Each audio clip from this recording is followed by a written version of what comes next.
ikinyamakuru yaga gikoze amateka mu Burundi. Abaririmbyi ikigwi kinini hamwe n'aba DJs n'aba producer barayibafashe indege bana natwe tugiye kuraba mu makuru ariko aravugwa ari update bana natwe tugende kuraba ibyishi mumenye byishi.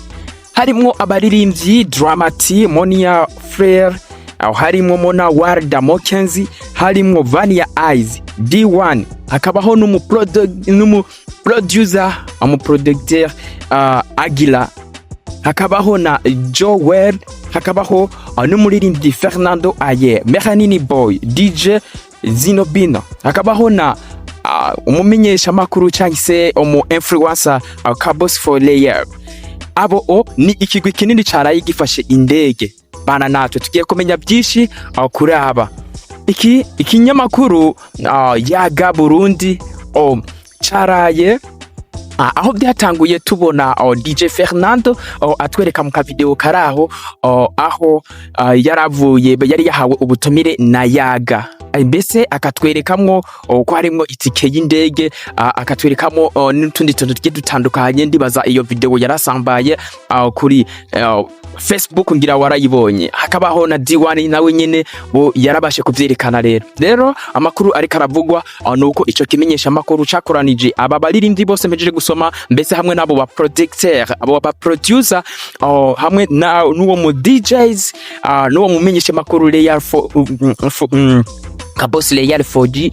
So berekeza ariho ejo bafata rutema ikirere berekeza mu gihugu ca Uganda bana natwe tubamenya byinshi kubyerekeye abantu baririmbyi.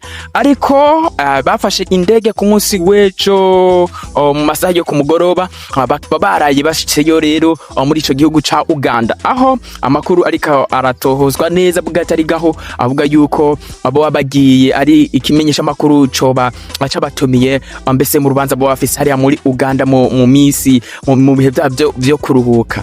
Ni kimenyesha makuru kiriko kibikora neza, kandi reka tuvuga ati congratulations kuri iki kimenyesha makuru uko gikoze amateka yo gukoranya abaririmbyi.